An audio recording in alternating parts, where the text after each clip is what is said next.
Hey guys, I'm Hellhound, and welcome to our Midnight Spook Show. Last time I reviewed New Year's Evil, which was a lot more than a typical slasher film. It added a lot more to it. It was very unique and kind of original and refreshing. It wasn't a teenage cast. It wasn't like a bunch of teenagers. Had a great soundtrack and atmosphere. Very interesting killer. Which, a very engaging motivation. It was engaging watch to try to guess what his motivation was and who he was exactly. The lead character was a neglectful mother, which that's pretty different. It felt more like a thriller than a slasher. New Year's Evil is a great movie. Check out my review if you haven't already, and definitely check out that movie too if you haven't. But tonight I'm going to review Graduation Day from 1981, and directed by Herb Fried.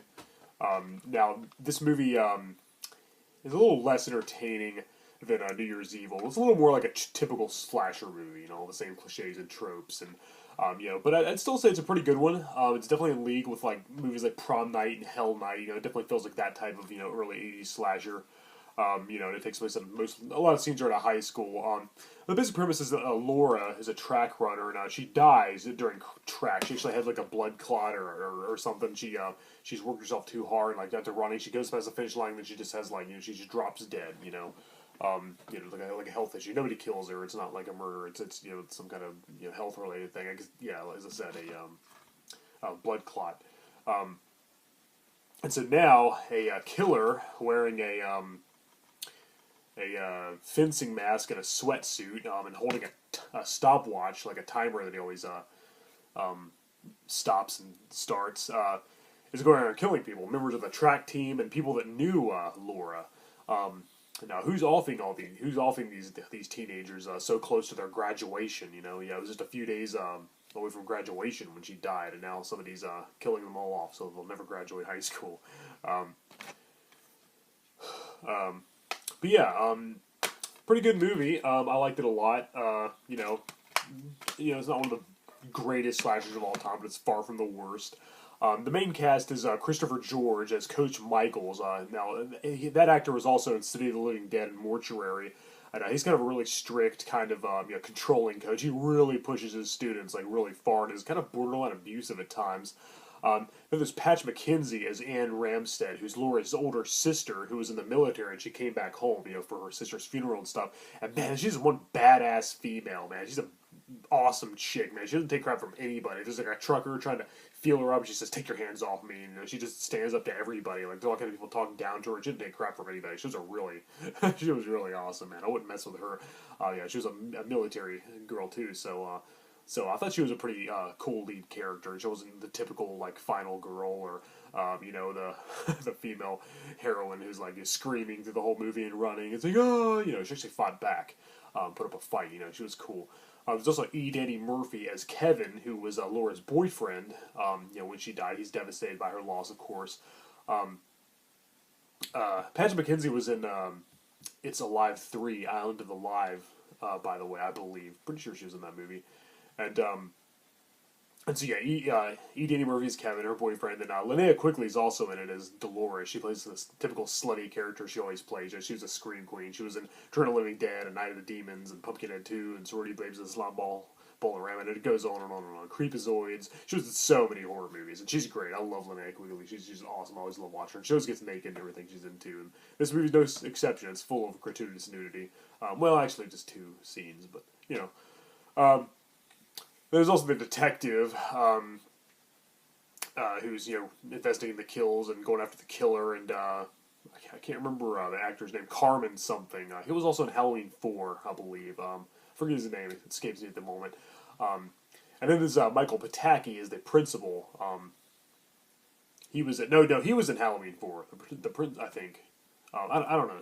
Somebody in this movie it's been a while since I watched it. The last time I watched it, I remember saying, "Oh, that guy was in Halloween 4." Somebody in this movie is in Halloween 4. So, but anyway, okay, let's get to back to Graduation Day. That's the cast. That's the characters. I'm sorry to spend so much time on that.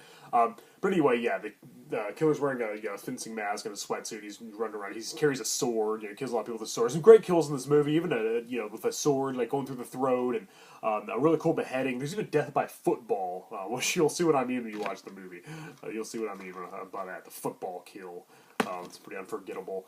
And a lot of red herrings too. I had no idea who the killer was. I mean, it could be anybody. Is it the older sister? Is it the coach? Is it her boyfriend? Is it the principal? I mean, and all of them have like motivations, like revenge for what happened to Laura, or they're just they snapped because of it. Like and it even shows the older sister Anne.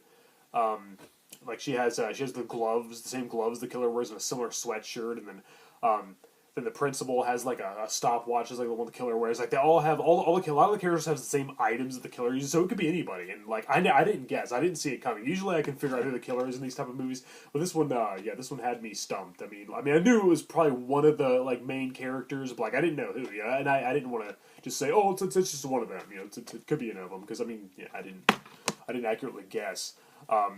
So yeah, it definitely kept me on my toes when it came to that. So I thought that was cool. I thought that was very well done. But yeah, the movie isn't like wildly fun and entertaining. It definitely has some funny and engaging moments. But again, as I said, it plays like your usual generic kind of by the numbers slasher film from the early '80s. It's very, very, very, very much like Prom Night, as I said.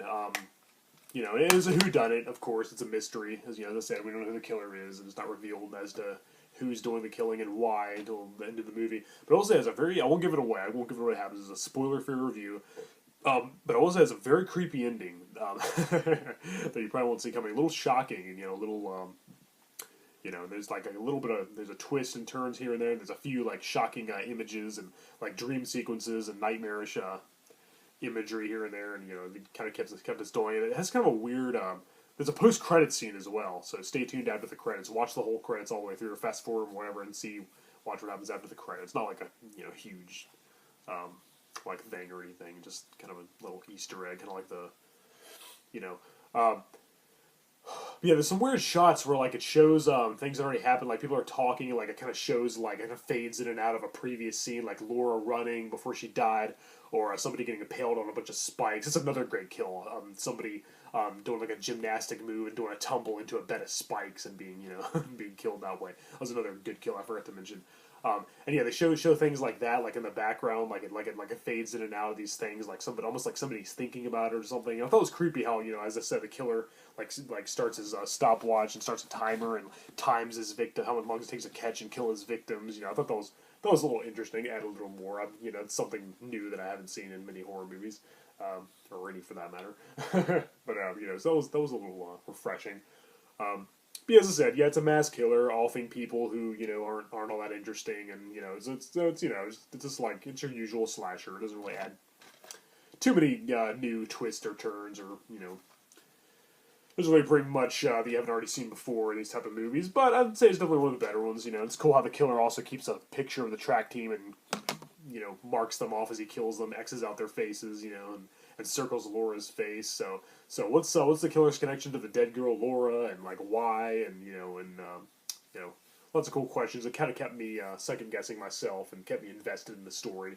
And yeah, as I said, a great lead actress, Patch McKenzie, and I thought she was really really cool, and really like I liked how she didn't take any crap or anybody. She was a very tough heroine, which it's kind of unusual for these earlier '80s slasher movies, which is refreshing to see. And Christopher George as the coach was very good as well. He was kind of an asshole. He was kind of a dick, but the actor kind of managed to make his character sympathetic a little bit anyway. And you kind of you gotta watch what he went through. Most people blamed him for Laura dying because he pushed her too hard and caused her to drop dead.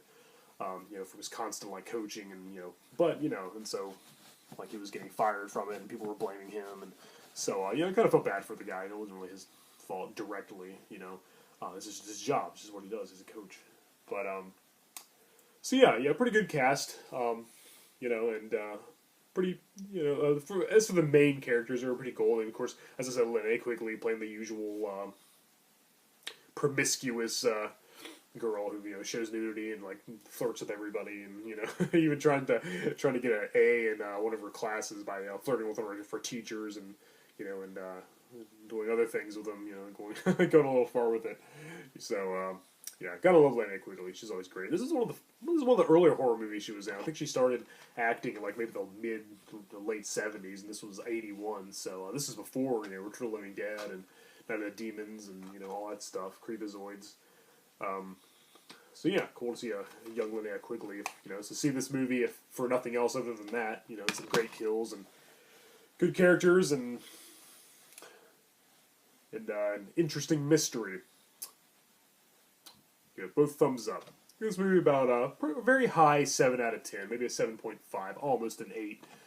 As I said, the last movie I reviewed, New Year's Eve, I thought was way better. It was definitely a lot different, more like a thriller. It was definitely not your usual slasher, whereas this pretty much is. This one isn't like the typical formula and the standard fare you're going to get from this type of film. Not that that's a bad thing, by any means, but check it out. Graduation Day. Directed by Herb Fried. Oh yeah, I gotta get his autograph someday. Alright guys, I'm Hellhound, thank you for watching my show, and until next time.